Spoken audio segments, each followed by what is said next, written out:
Hello and welcome to Press TV's rolling coverage of the war on Gaza. Well, the past 16 days has seen the death now at this point of more than 680 Palestinians.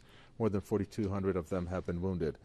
The Israeli side has suffered deaths and injuries. So far, 30 killed, 3 of them civilians. The UN Human Rights Council has convened in Geneva, and the UN High Commissioner for Human Rights, Navi Pillay, has said that what Israel has done may amount to war crimes. At the same time, it has blamed both Israel and Hamas for what is going on regarding the loss of a life. Let's find out what has transpired since we last spoke to our correspondent, Akram Saltari. He joins us again right now for this live coverage to update us. Akram, over to you. Well, in the last 30 minutes, there was one Palestinian killed every 5 minutes in Khan Yunis area. The Israeli occupation air forces targeted a house, killing 2 people inside the house, and then targeted a civilian car, killing 2 other people, and then targeted people in the street, killing 2 others, making the total number of people killed in Khan Yunis in the last 30 minutes 5 people. Israeli occupation forces also intensified their attacks into the Gaza North, targeting, showering the homes into the Gaza North in Beit Lahiya and Beit Hanun and Al-Atatra area with the artillery fire from the tanks that are deployed along the border from the Gaza northern part. The number of people killed in Khan Yunis today is 23 people, and the total number of people killed ever since the beginning of the Israeli occupation aggression against Gaza is now officially 686 people. And if you want to take a look at what we're going to look in the remaining hours of this day leading into nighttime, what has been the routine here, or what do you see as a pattern, Akram? Does the rocket fire, whether it's tank shelling or whether it's from the sea or whether it's from the air, increase when nighttime falls, or is there overall a pattern that you see in terms of increase or decrease of Israel's bombardment in the Gaza Strip? Well, the Israeli occupation is using all means to destroy the will of the people of Gaza, to target them and to break them. In the past 15 days or so, we could see the unmanned drones, we could see the warjets of F-16, F-22, we could hear the heavy bombardments coming from the sea, from the warships, the battleships in the middle of the sea. We could see also the attacks from the other fire coming from the border and from surface missiles and from sky surface missiles. The Israeli occupation, I think, has been using all the weapons they have. Some of them were experimented on the Palestinians, and some of them are still being experimented in the Palestinians. So, in conclusion, Israeli occupation used all the weapons they have and all the high advanced technology they have to make sure they can defeat the people of Gaza that are still undefeated till now and are still firing back and fighting in their and standing on their soil. I'd like you to stay with us, Akram al-Satari. Let me introduce our guest, Don Dabar. He's a radio host and political commentator who joins us from New York. Don Dabar, welcome. If there's a case ever, I would think, for R2P, right to protect civilians, I would think that this is the time that it can be exercised. But however, we're not going to see that happen, are we? I mean, the UN has come out and said that in the past 2 days, a child has been killed every hour. We highlight the deaths because not only do these Palestinians deserve at least each of their lives to be mentioned, that it has been lost.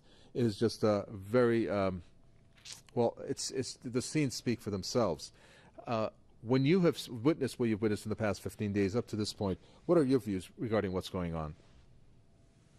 Depends on which part of it I'm looking at. On the ground, the devastation, it's horrible. It's heartbreaking. It is a cause of great guilt on my part as an American, as someone who is funding it. My government is the main enabler of Israel. I saw that the State Department announced yesterday that they were going to send $47 million in aid to Gaza, which works out to something like $5, $10, $20 for every man, woman, and child there. It also represents 5 days, if that, worth of military spending by the United States on behalf of Israel. So the priorities of the U.S. government are very clear.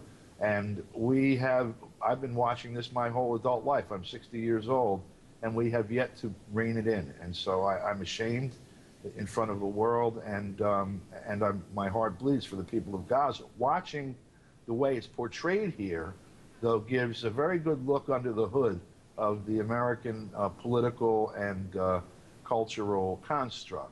Because on CNN this morning, for example, you have Chris Cuomo at Schiphol Airport in Amsterdam, all somber, very depressing. They're playing dirge music. Everyone is speaking in very hushed tones because of the dead passengers that were killed in the plane that was shot down. And I feel for the families of those people, of course, and it also concerns me because I fly.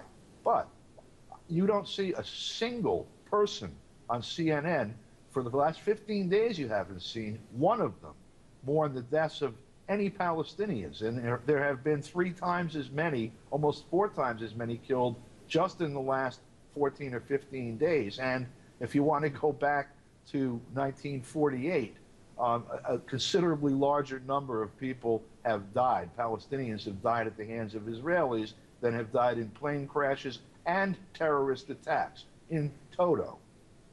And why do you think that is? Why do you think that CNN, for example, as you mentioned, is not covering the death of Palestinians the way that other stations like Press TV does, for example, or maybe other stations that are covering this in depth? Well, first of all, Israel is the agent of U.S. imperialism in the Middle East and as far as it can reach. And so the actions of Israel are, in fact, the actions of the U.S. government.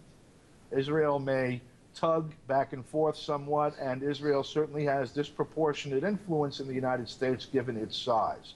But the real power flows from Wall Street to Washington and from Washington to Tel Aviv. And so the actions of Israel cannot be wrong because they are the actions of the U.S. government. And this is a media that does not criticize the actions of the U.S. government. Very well. Akram al-Satari, if you are still with us, I'd like to find out from you what Palestinians do when their neighborhoods get hit or when an area gets hit that houses, for example, a home, and then the Palestinians obviously flee if they are able to flee, if they're not killed, and then they go back to the area. And the reason why I'm asking this is, Akram, perhaps you can tell us and recount what happened in Shujaiya, where you had a Palestinian who went into the neighborhood trying to retrieve either family members or some belongings, and it was reported that Israeli snipers actually killed him and repeatedly shot at him. What types of examples can you give us for Palestinians to return back to the areas where their homes have been bombed?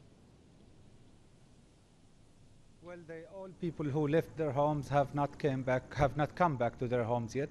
The ones who tried to come back were shot dead by the Israeli occupation forces, and most of the people who left their homes under the heavy fire that was targeting them by the Israeli occupation air and ground forces are staying now at the UNRWA schools and are supported by the UNRWA. Some of them moved to some family or relatives places and they are staying with them, but the landslide majority of them are now housed by the UNRWA and now are being now provided with the basic services such as hygiene, such as food supplies by the UNRWA, and also by some donations given by some individuals and entities such as local NGOs in the Gaza Strip.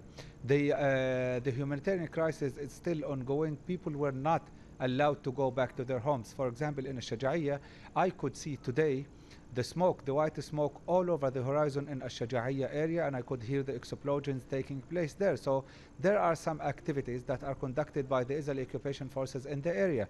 Also in Khuza'a, in Khan Yunis, people were fleeing from their homes under the heavy fire, and they are now being housed by the UNRWA and the UNRWA schools.